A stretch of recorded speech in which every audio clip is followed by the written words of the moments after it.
মসজিদ থেকে বের হওয়ার আগে আগে স্মরণ আসলে তাকবীরটা স্বীকার করতে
উদাহরণ।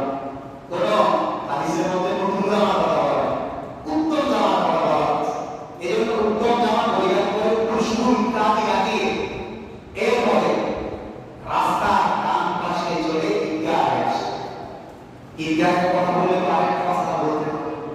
আমরা যে এখানে ঈদগাহ, আমাদের পুরো সারোয়াইয়া উপজেলার মধ্যে কয়টা ঈদগাহ আছে? ঢাকা শহরে কয়টা ঈদগাহ আছে?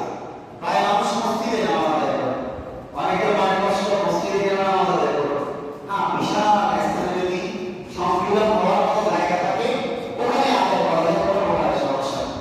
এক্ষেত্রে এই মাসালাটা মনে রাখবো, যদি জায়গার সংকুলন না হয়, বিশেষ করে বর্তমানে কোনো ঈদগাহে জায়গার সংকুলন নেই, যদি বিশাল কোনো মাঠের মধ্যে সবাইকে করতে পারে সেটা উত্তম, কিন্তু কেউ এটা করবে না। প্রত্যেকের উদ্দেশ্য থাকে, কিছু কালেকশন ইত্যাদি থাকে, এই জন্য প্রত্যেকে এখন আলাদা আলাদা নামাজ পড়ে। খুব আমাদের ঈদগাহ যেটা আছে, আমাদের ঈদগাহে কোন জায়গায় নামাজ পড়ে সেটা দেখে। ঢাকা শহরে নামাজগুলা জানাজার নামাজ পর্যন্ত মসজিদে হয়, জায়গা পড়ে। এই জন্য এই মাসালাটা বেশি বোঝার চেষ্টা আমরা, এই মাসালাটা আমার কাছে দাওয়া করতে স্পষ্ট আকারে বলা আছে যে বর্তমান পরিস্থিতি অনুযায়ী মসজিদে যদি ঈদের নামাজ আদায় করা হয় সেটা সুন্নতের খেলাফ হয়। এই জন্য আমাদের যদি এখন আমাদের ঈদগাহ এখানেই তৈরি হয়, এখানেই নামাজ। তো আসার সময় কোরবানির ঈদের সময় তাকবীর তাহশীদ জোরে জোরে পড়তে হবে, আস্তে না, জোরে জোরে পড়তে হবে। এক রাস্তা দিয়ে যাওয়া আসা, আর এক রাস্তা দিয়ে যাওয়া, এগুলো হচ্ছে নবী সাল্লাল্লাহু আলাইহি ওয়াসাল্লামের সুন্নাহ। কোরবানির ঈদের আরেকটি গুরুত্বপূর্ণ সুন্নাহ হচ্ছে কোরবানির গোশতের মাধ্যমে সকালের নাস্তা করা। এর পর্যন্ত এই সময়টা উপবাস থাকা মুস্তাহাব কাজ। কোরবানির গোশত দ্বারা নাস্তা করাটা কি মুস্তাহাব কাজ। এই জন্য চেষ্টা করবো যাদের আমরা সম্ভব হয় আমল করার চেষ্টা করব। এগুলো হচ্ছে মোটামুটি জিলহজ মাসের এই আমলগুলো, যে আমল সম্পর্কে আলোচনা আছে। আল্লাহ তাআলা আমাদের আলোচনা, এই আলোচনার মধ্যে আমল করার তৌফিক দান করুন। কোরবানির পশু সম্পর্কে কিছু মাসআলা রয়ে গেছে, এই মাসআলাগুলো খেয়াল করে শুনি। আমরা যারা কোরবানি করব, কোরবানির ক্ষেত্রে আমাদের কিছুদিন আগে আহলে হক মিডিয়াতে একটা প্রশ্ন আছে। প্রশ্নটা হচ্ছে, হুজুর আমি কিছু শায়েখের বক্তব্য শুনে আজকে ভিত্তিক বছর কোরবানি করি না, তারা বলেছেন কোরবানি ওয়াজিব না। এখন আমি দেখতেছি আমাদের এলাকার মসজিদে ইমাম সাহেব বলছে যে কোরবানি করতে হবে, কোরবানি করা ওয়াজিব, যদি আমি সামর্থ্য রাখবো। এখন বক্তব্য কোনটা সঠিক? এই জন্য বললাম, যারা কোরবানি ইচ্ছাকৃতভাবে করে নাই, বিগত বছর প্রত্যেকটা বছরের কাজা অবস্থায় একটা করে ছাগল অথবা তার মূল্য পরিশোধ করতে হবে, অন্যথায় এর কাজা আদায় হবে না। এখানে আরেকটা মাসলা, কোরবানির পশু আমি কিনছি, কেনার পর হয়তো কোনো কারণে পশু হয়তো হারিয়ে গেছে, অথবা পশু হারায় নাই, সেগুলো আমি কোরবানি করতে পারি, এমন কোনো মুসিবত এসে গেছে যার কারণে আমি পশু কোরবানি করতে পারি। যদি পুরা পশুটা থেকে থাকে তাহলে কোরবানি না করতে পারলে কোরবানির সময় যদি 3 দিন 10-11 তারিখ অতিবাহিত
যে বাচ্চাটা জন্ম নেবে, জন্ম করবে, ওটা হচ্ছে মায়ের কর্তব্য। কিন্তু বর্তমানে যে পশুগুলাকে এভাবে জন্মানো হয়, এগুলোর ক্ষেত্রে তার আকৃতি কর্তব্য।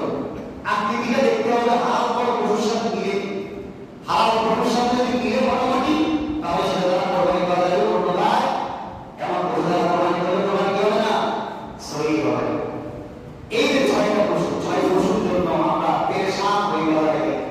বিভিন্ন সময় আমরা আমাদের পরিচিত মুক্তি সাহেবের কাছে তাদের থেকে বলতে কল করি যে এই পশুটার দাম ধরে নেয়, এটা তার কোরবানি করা যাবে, এটা কানটা একটু ছোট, এটা তার কোরবানি করা যাবে। এই ধরনের অনেক কষ্ট। এক্ষেত্রে একটা বিষয় মনে রাখতে হবে, ওটের ক্ষেত্রে 5 বছরের কমে যদি এর বয়স 5 বছরের কম হয়, কেন ওটা কোরবানি করলে কোরবানি কি হবে না, সহি হবে না। গরুটা মহিষের ক্ষেত্রে 2 বছর হতে হবে। গরুটা মহিষের ক্ষেত্রে কয় বছর হতে হবে, 2 বছর।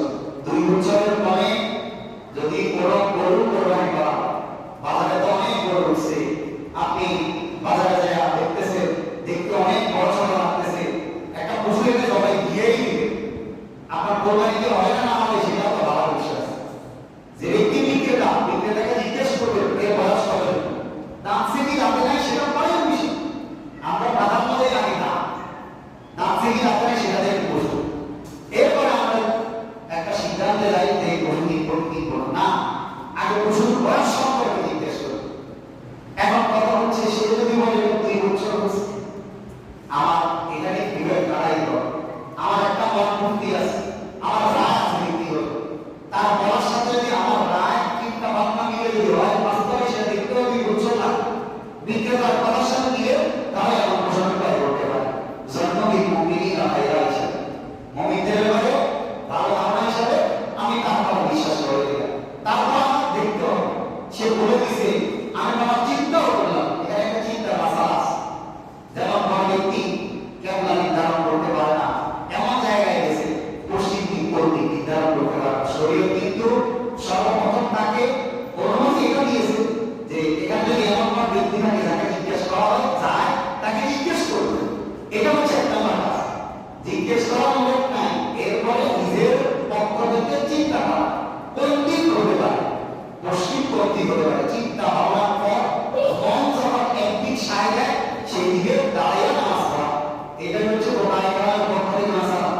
ঠিক কোরবানির ক্ষেত্রে একই কথা। এখন কোরবানির ক্ষেত্রে এই বিষয়টা, নামাজের ক্ষেত্রে কোনো ব্যক্তি পশ্চিম মনে করে দাঁড়িয়েছে, মনে করে পূর্ব দিকে দাঁড়িয়েছে, পশ্চিম মনে করে দাঁড়িয়েছে, হঠাৎ কোনো ব্যক্তি এসে দেখতেছে যে তার যে দাঁড়ানো এটা পূর্ব দিক হয়েছে, নামাজ সে নামাজে আছে কিন্তু আরেকটা কোনো লম্বা দিয়ে বললো এটা পূর্ব দিক, সে নামাজের মধ্যে ঘুরে দেওয়ার কথা আছে। কোরবানির মধ্যে বিষয়টা বুঝে, কোরবানির মধ্যে ধরো আপনি যাবেন গরু কিনতে, বয়সের বিষয়টা ভালো করে বুঝে কাছে কাছে করে তারপর কোরবানি পশুটা কিনে। এখন পশুটা আমরা কি করবো, কোন ধরনের পশু কিনবো, প্রকাশটা কিতাবের মধ্যে লেখছে হৃষ্টপুষ্ট দেখে পশু কোরবানি না, আল্লাহর জন্য কোরবানি করবো, হৃষ্টপুষ্ট দেখে করবো, হৃষ্টপুষ্ট দেখবো। এখন বাজারে তো দুনিয়া বেচা, এই বাংলাদেশের মানুষের মতো একে অপরকে বেচা তারা করার মতো মুসলমান মানুষ, বিশেষ করে বাংলাদেশের মানুষ একে অপরকে কিভাবে যে ঠকানো যায়, আল্লাহ মাফ করুন। আপনি আমাকে বিষ্ণা দিয়েছেন, আমি আপনাকে বিষ্ণা দিয়েছি, এটাই আমাদের আজকে প্রতিযোগিতা। প্রত্যেকের কাজ বাজারে আপনার ফলমূল বিক্রি করতেছে, কলা মাকে নাই কিন্তু ওষুধ দিয়ে মাখাইছে, এটাই তো বিষ। যাবতীয় জিনিসের মধ্যে গরুর মধ্যেও ডাক্তারের কাছে যান, অ্যালার্জির অভিযোগ নিয়ে ডাক্তার বলতে কোন জিনিস, সব জিনিসের মধ্যে ভেজাল, কি করবো, বাস্তবে ভেজাল। আর ভেজালগুলো কারা দিয়ে গেছে, আসমান থেকে ব্যবসা এসে আমরাই তো বিষয় দিচ্ছি, আমরা একে অপরকে ঠকাই দিচ্ছি। একজন আমি আজকে একজনকে ঠকাই দিচ্ছি, কালকে আমাকে আরেকজন ঠকাই দিচ্ছে। হৃষ্টপুষ্ট দেখবো ভালো কথা, ব্যক্তিকেও দেখবো। ব্যক্তি যদি প্রসিদ্ধ হয় যে গরুকে ইনজেকশন মারে, ইনজেকশন মারার অর্থ 2টা, এক গরু অসুস্থ হয়ে গেছে এই জন্য ইনজেকশন মারছে, এখন আপনি দেখে সবাই দিকে এটা কিন্তু অর্থ এটা যারা বাস্তবে গরুকে ইনজেকশন মারে কোরবানির আগে হৃষ্টপুষ্ট রাখার জন্য, এমন গরু কিনবেন না, কিনলে তো রোগাক্রান্ত পশু আপনি খাইয়ে এবার আপনি নিজেও রোগী হয়ে যাবেন। হৃষ্টপুষ্ট পশু কি করে আছে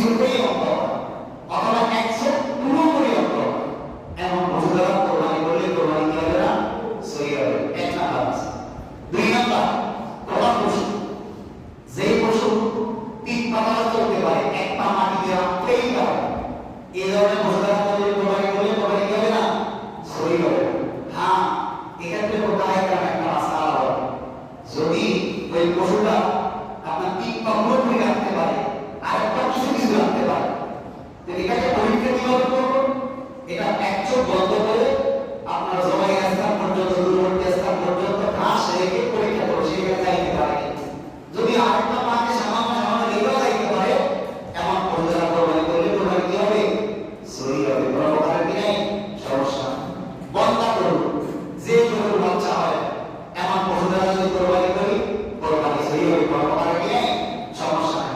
অন্য পশু নাই, একটা না থাক দুইটা না থাক উভয় হবে, কোনো প্রকার সমস্যা নাই। কোরবানি করলে কোরবানি কি হবে? সহি হবে। কান কাটা লেজ কাটা, কোন পশুর যদি কান কাটা অর্ধেকের চেয়ে বেশি কাটা, কোন পশুর লেজ অর্ধেকের চেয়ে বেশি কাটা, এমন পশুরা কোরবানি করলে কোরবানি কি হবে না? সহি হবে। হ্যাঁ, এর অর্ধেকের কম সামান্য আছে, তাহলে এই ধরনের পশুরা কোরবানি করলে সহি হবে। সাথে সাথে যে পশুর কান জন্মগতভাবে ছোট, এমন পশুরা কোরবানি করলেও কোরবানি কি হবে? কোরবানি সহি হবে। কোরবানির অনেকগুলো মাসআলা আছে। সাথে আরেকটা মাসআলা বলি, আমরা অনেকে পশু হয়তো বাজার থেকে ক্রয় করে, অনেকে আট থেকে কিনে আনি। যদি কোনো পশু আট থেকে কিনে আনছি অথবা আমার ঘরের পশু আমি কোরবানি করব, যখন কিনছি তখন কোরবানির নিয়ম ছিল না, আর নিজের ঘরের পশু, এই দুই অবস্থায় কোরবানির পশু দ্বারা উপকৃত হওয়া যায়, কোনো প্রকার কি নেই, সমস্যা নেই। যদি পশু এমন হয় দুধ দেয়, তার দুধ আমি খাইতে পারবো, গ্রহণ করতে পারবো, কোনো প্রকার সমস্যা নেই। সাথে সাথে আমাদের এখন বর্তমানে পশু কিনলে 10 দিন আগে কিনলেও নিজের থেকে খরচ লাগে, যেটা বাংলাদেশের অবস্থা। পশুর মধ্যে আমরা আলাদা খরচ করতে হবে। হ্যাঁ, কোনো পশু বাজার থেকে কিনে আনছি, কিন্তু তার খরচ যাবতীয় জিনিস আমার কিনতে হয়, চুনা কিনতেছি, হ্যাঁ তার জন্য আমি বসি কিনতেছি, বিভিন্ন জিনিস কিনতেছি। যদি আমার বাড়তি খরচ করা লাগে, ওই খরচের কারণে এই পশু থেকে উপকৃত হওয়া কি আছে, যায় আছে। অন্যথায় আমার কোনো খরচ লাগে না, মাসালা ভালো করে বুঝবে, আমার খরচ লাগে না, এমন যদি হয় ওই পশু দ্বারা কোরবানি করার পূর্বে কোনো প্রকারের উপকৃত হওয়া যায় না। সেটা যদি গাভী হয়, আপনি তার দুধ গ্রহণ করে ওই দুধ পর্যন্ত আপনার কি করে দিতে হবে? সাদাকা করে দিতে হবে। এই গুরুত্বপূর্ণ কয়েকটা